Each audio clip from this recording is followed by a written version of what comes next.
señor Gameiro nos presentará la conferencia Caso de éxito de estadios sostenibles en la Copa Mundial Brasil 2014. Un fuerte aplauso, recibamos entonces al señor Gameiro.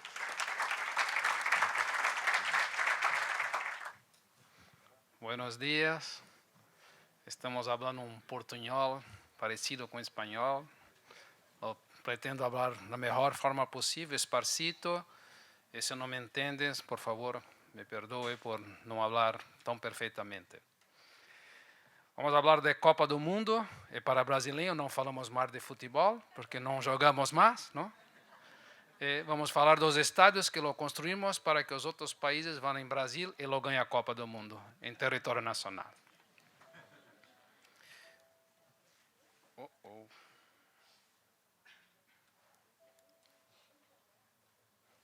Creio que preciso de... vamos ver.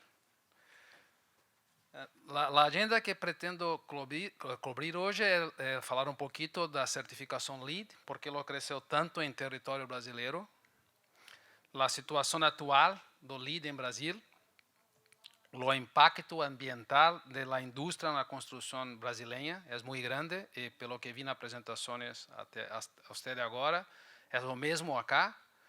É incrível porque os problemas, como tenho oportunidade de trabalhar na América Latina, os problemas em todas as cidades da América Latina são os mesmos, e são muito parecidos, e as soluções são muito parecidas. Tudo que eu ouvi falar até agora são o mesmo que temos visto ser implementados em países diferentes. Os benefícios ambientais, vou falar um pouquinho das Olimpíadas de 2016. Na agenda falarei dos estádios da Copa do Mundo, os motivos que estimularam muitíssimo a adoção de certificação LEED para a Copa do Mundo, os incentivos e benefícios fiscais que são muito importantes para que lo possamos ampliar e aumentar o uso de certificações e de construções mais sustentáveis. As informações estatísticas de estádios, porque como somos engenheiros, gostamos de números estatísticos e porcentagens. E por incrível que vocês verão, que a parte de água, que é um problema muito grave, foram os pontos mais fáceis de ser obtidos na certificação, que me parece que com implementações muito simples e inteligentes de planejamento, lo conseguimos benefícios muito rápidos. E a parte de energia, que são provavelmente os dois fatores mais importantes nas construções sustentáveis de hoje. Detalhes de certificações disponíveis, todos os estádios que estão certificados, tendências e nossa visão de futuro. Eu começo falando um pouquinho, falando dos princípios do Green Building Council de Brasil, o que nos moveu como missão, não? Nós tínhamos o desenvolvimento da indústria da construção sustentável em país, utilizando as forças de mercado, é muito importante, as forças de mercado, para impulsionar a adoção de práticas de construção verde. Lo creemos que é muito importante que o mercado lo movimente, lo impulsione as construções. Um dado muito importante é a educação. Acreditamos, quando fundamos o Green Building Council Brasil, que a forma melhor e mais rápida de implementações sustentáveis é através da educação. Costumamos dizer que as pessoas fazem coisas erradas porque não sabem como fazer certo. E a construção sustenida é muito claro isto. O que hoje entendemos ser sustenido, no futuro não será sustenido, e o que hoje é sustenido, no passado não era. Ok, está cá. A certificação foi uma ferramenta muito importante para a difusão da construção sustentável. A informação, compartilhar informação, lo mover pelo mercado. Quanto mais pessoas tivermos nos movendo no mesmo sentido, mais rápido lo teremos a implementação. E a relação e promoção com o governo. É muito importante que tenhamos uma porta, um contato aberto com o governo. Acreditamos que a iniciativa privada é muito importante no processo, mas o governo pode acelerar ou retardar o processo de certificação. E fato que lo estimulamos muitíssimo é a cooperação entre diferentes instituições e organizações. Lo temos trabalhado muito forte com todos os órgãos e associações que estão relacionadas com esta área. Na parte do setor de energia, trabalhamos muitíssimo com as associações americanas. Na parte de luz, com associações de iluminação, todas as associações que têm o mesmo princípio. Em caso de Brasil, temos uma característica muito interessante, que a energia hidroelétrica é muito grande em Brasil. Lá temos um movimento muito grande de energia renovável e temos uma lei que, como latino-americanos, sabemos que lei muitas vezes não são escritas, mas não são aplicadas, mas temos uma lei de resíduos sólidos e que acreditamos que, com o esforço da sociedade, nós faremos mover mais rápido nesta área. Estou movendo para cá, desculpa. Na parte de certificação, o Brasil se encontra, isso são dados de junho de 2015, com quase 1.000 prédios certificados e temos 1.000 prédios registrados e temos 252 certificados. Quando lo fazemos quando lo fazemos uma distribuição pelo país, lo temos praticamente todos os estados brasileiros têm certificação e registros, com exceção de Acre e Tocantins, o que é muito bueno. Com certeza estamos muito concentrados em São Paulo e Rio, que são grandes capitais, mas estamos espalhados em todo o território nacional. E isto foi motivado pelos processos de educação. Temos mais de 70.000 profissionais que foram educados nesses anos. Quando fazemos uma distribuição de crescimento por ano, vemos um crescimento muito constante e, como vimos acá, em 2012 tivemos 214 registros no ano. Este ano de 2015 estamos solamente com 52, é um ano muito difícil, a economia está muito parada. Fizemos também uma análise por tipo de certificação e também por tipo de mercado e de tipo de cliente. Isto é importante para que lo possamos enxergar e analisarmos tendências de movimentos importantes no mercado. Como acá estão vendo, os prédios comerciais são os mais importantes, mas tivemos um movimento muito grande em centros de distribuição e estamos notando um crescimento muito grande em prédios existentes. Na parte de energia, é importante que entendamos que no mercado brasileiro, 50% da energia elétrica que o país produz estão aplicadas nas edificações. Então, é muito grave o processo de edificações e muito importante para o processo de mudança de cultura. Este gráfico que tenhamos um crescimento de consumo de energia a uma taxa maior que o crescimento do PIB não é sustentável. Isto não é sustentável e temos que romper esta barreira. Então, teremos que crescer o país a uma taxa superior ao crescimento do consumo de energia. E as certificações verdes são muito importantes para isso. Nós sabemos hoje que 21% da água potável do país estão nas edificações, 20% das emissões de CO2 estão nas edificações, 44% da energia elétrica, e me peço desculpa porque este número já o cambiamos para 50% no último relatório, a energia elétrica estão nas edificações, e 65% dos resíduos sólidos são gerados nas edificações. Esses são os dados negativos deste processo. E quando olhamos os benefícios que podemos aplicar, conseguimos reduções muito fáceis hoje de energia, superiores a 30%. Podemos reduzir as emissões de CO2 a mais de 35%. Conseguimos reduzir o consumo de água a mais de 50%. E os resíduos podem ser reduzidos a mais de 60%. Então, as edificações são muito importantes nesse processo de construção de um país mais sustentável.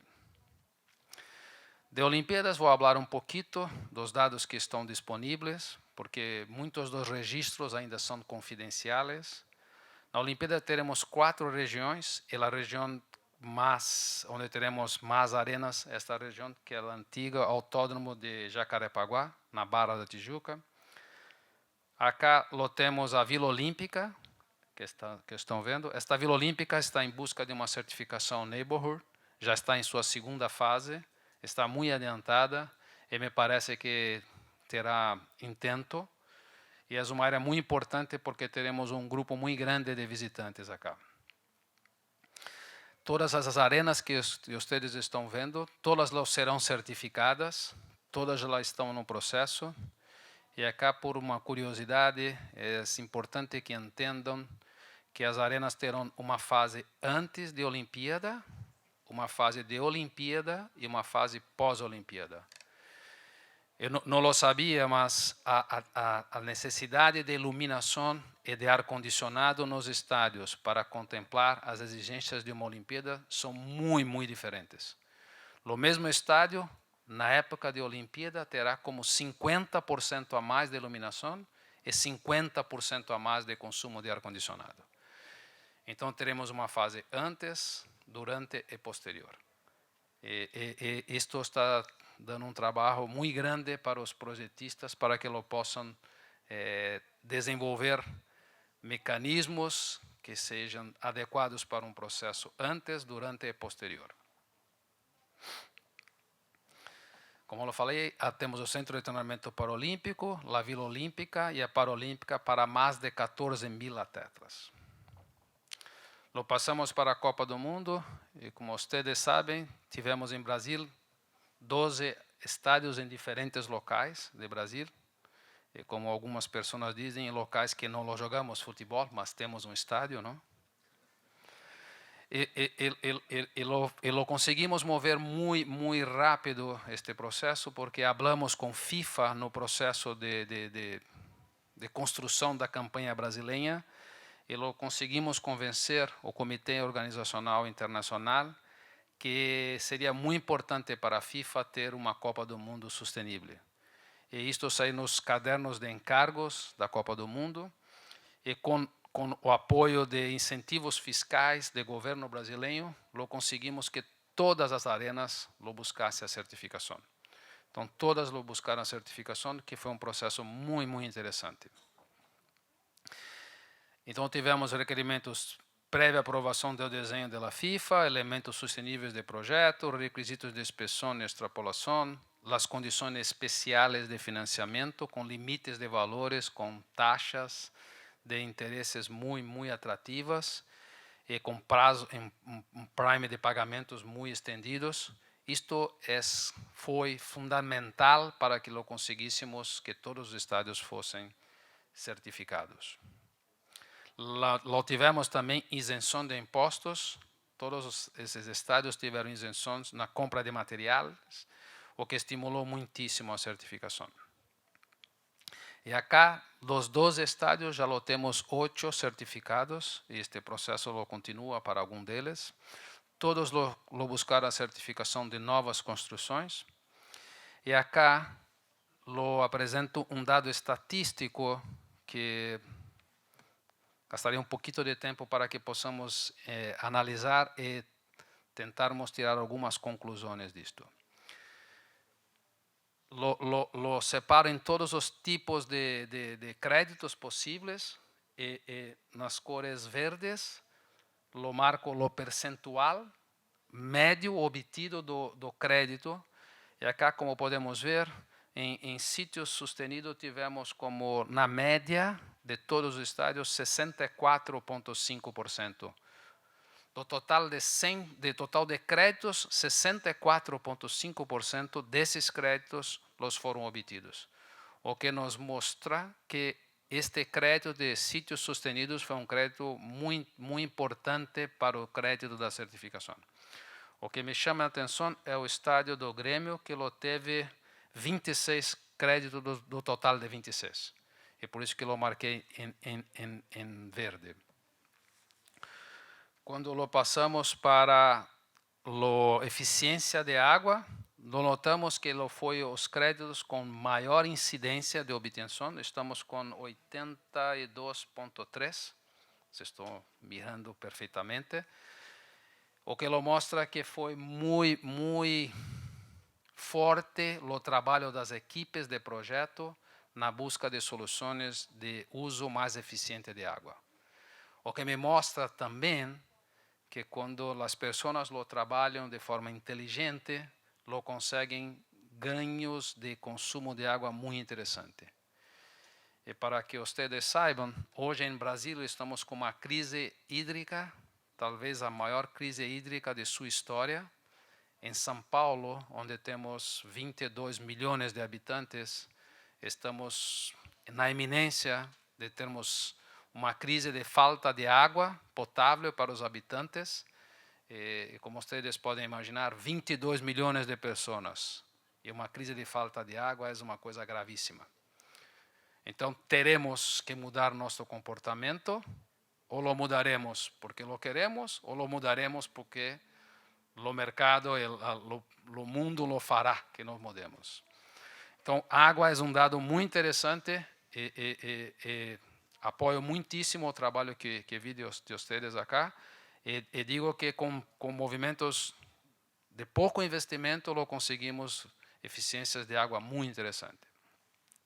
Na parte de energia já tivemos um ganho um pouco menor e acá lo chama a atenção do estádio do Mineirão, que teve é um estádio que foi certificado Platinum, que lo teve dado de energia muito grande.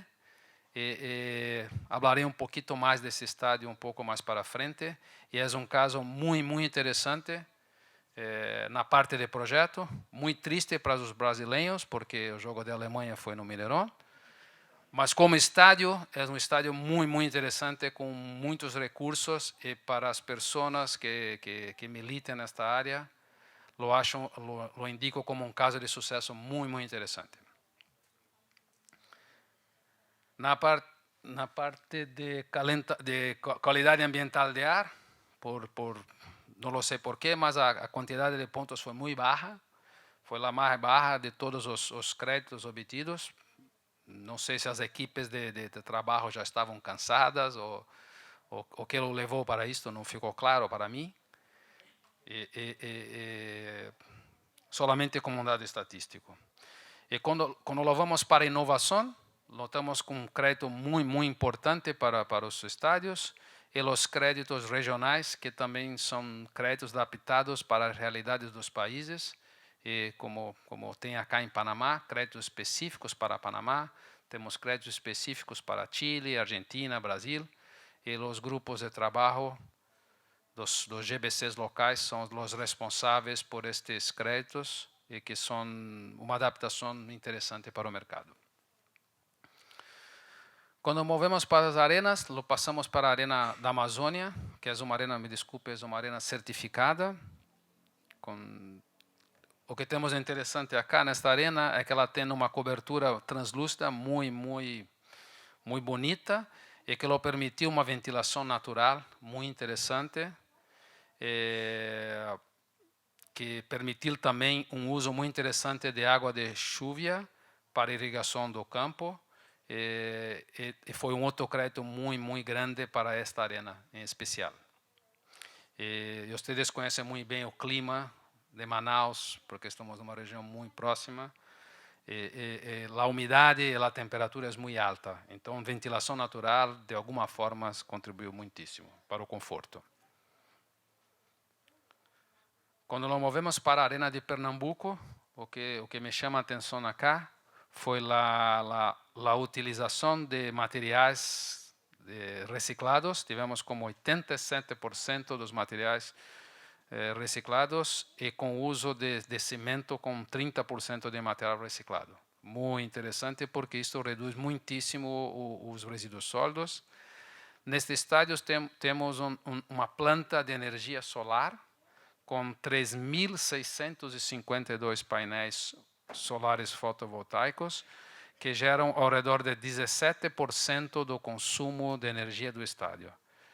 E quando pensamos como uma aplicação de painel solar, não consigo ver uma aplicação mais adequada do que um estádio de futebol, que é uma construção horizontal, com grande cobertura, para que protejamos as pessoas de chuva, e que tem jogos como 2 a 3 numa semana e o resto do tempo está sem nada, não? E um painel solar estaria gerando energia elétrica para a rede o tempo todo. É muito bueno, muito interessante. Que foi uma experiência muito interessante porque lo conseguimos também, lo mudamos a regulamentação nacional de painéis solares, que lo permitiu que os painéis solares fossem aceitos e entrassem em rede elétrica diretamente. Isto foi uma mudança muito interessante. Isso só foi possível por um movimento muito aguerrido das pessoas junto ao governo nacional. Quando vamos para Salvador, Salvador também tem uma fonte de energia solar de 35%. Utilizou muito, 75% dos resíduos de projetos foram utilizados para a construção e 20% dos materiais de construção a partir de materiais reciclados. Isso também foi um dado muito interessante em quase todos os estádios brasileiros. Quando vamos para o Maracanã, também temos uma instalação de painéis solares fotovoltaicos. Estamos falando de 2,5 milhões de pés quadrados, com uma capacidade de geração de 400.000 kWh ano. É 9% da energia necessária para fazer funcionar o Maracanã. Lá também fizemos uma aplicação muito grande de água de chuva para que lo pudéssemos recorrer a água para uso no estádio de uma forma geral. Castelão, estamos já em Natal, na região norte. Tivemos uma redução muito grande de consumo de água limpa, como 67,6%, é um dado muito grande. Tivemos uma redução de 12,7% de consumo de energia e 97% dos resíduos do projeto foram desviados para uso na obra. É um dado muito grande. Tivemos pinturas especiais, como 97,4% das estações de trabalho também. E quando falamos de Mineirão, este é o estádio que foi certificado Platinum. Só temos 2 estádios no mundo hoje com esta certificação. É um estádio em Texas, El Apogeu, e o estádio de Mineirão.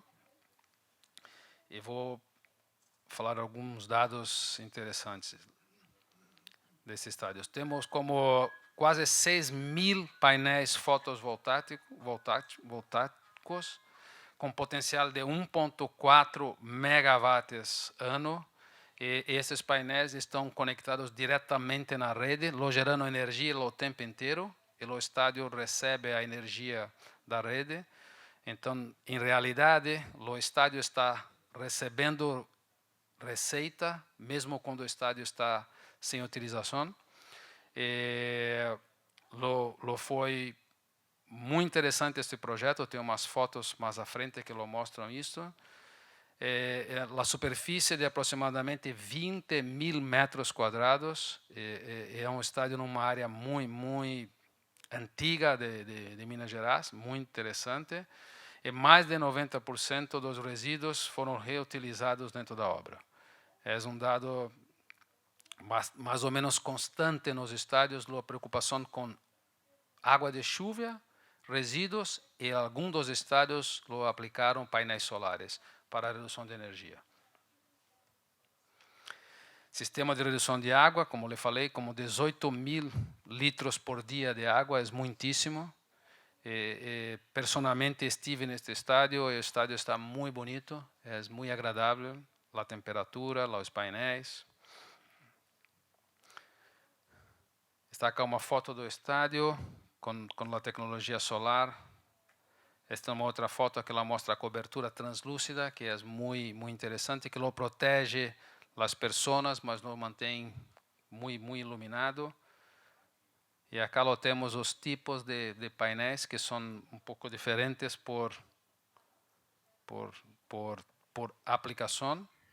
Como disse, são como 6.000 painéis solares que estão colocados na cobertura.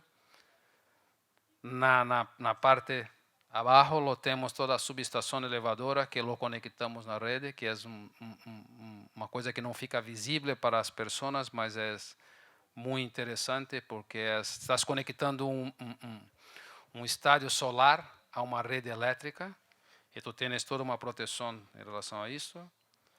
Está aqui uma foto de cima do estádio que lo mostra a região. E se vocês tiverem a oportunidade de ir ao Brasil e for a Minas Gerais, eu recomendo uma visita ao estádio, que é estádio muito interessante.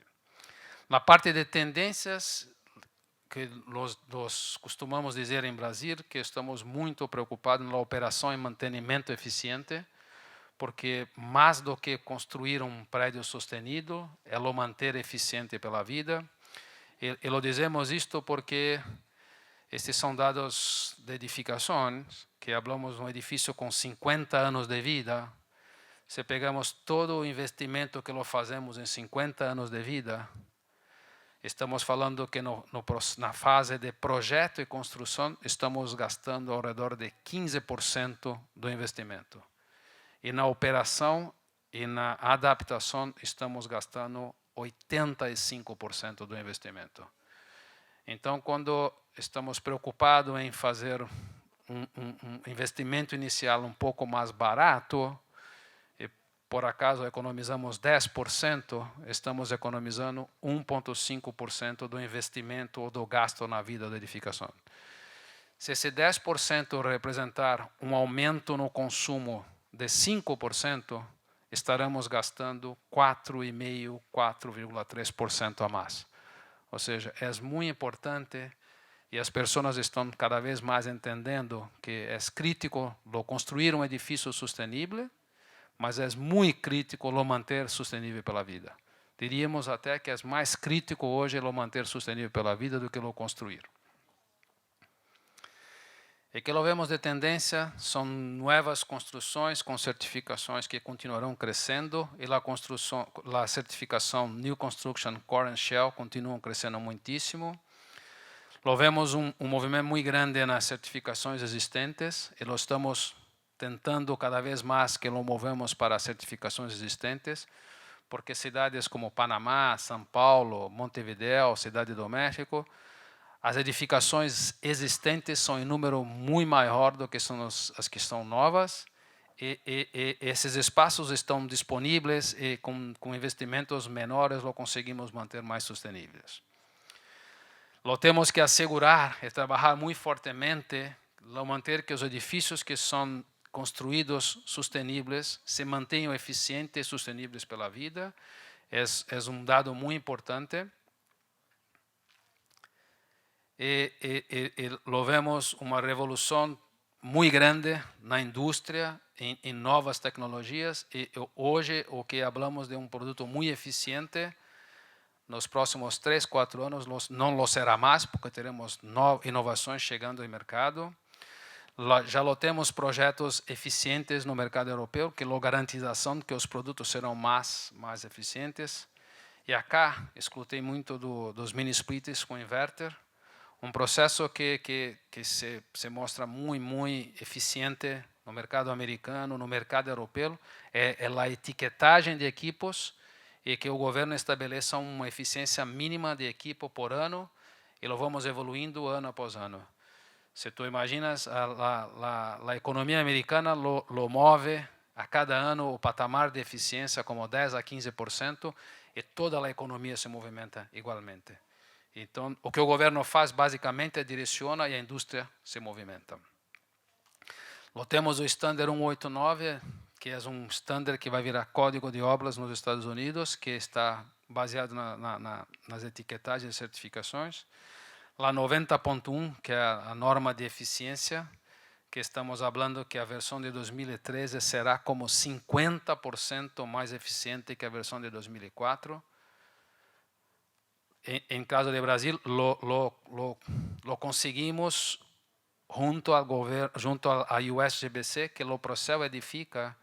Procel Edifica é um programa brasileiro do governo para etiquetagem de edifícios. E lo conseguimos que esta etiqueta lo seja como um crédito de energia na certificação LEED. Acabamos de conseguir esta aprovação formal. E como disse antes, muitas inovações em área da construção e operação de edifícios estão chegando. muitíssimas, e o que nós chamamos sustenido hoje se considera insustenível no futuro. A evolução é muito grande e espero que acompanhemos esse processo todos juntos. E acá encerro a minha apresentação e agradeço imensamente o convite para estar acá.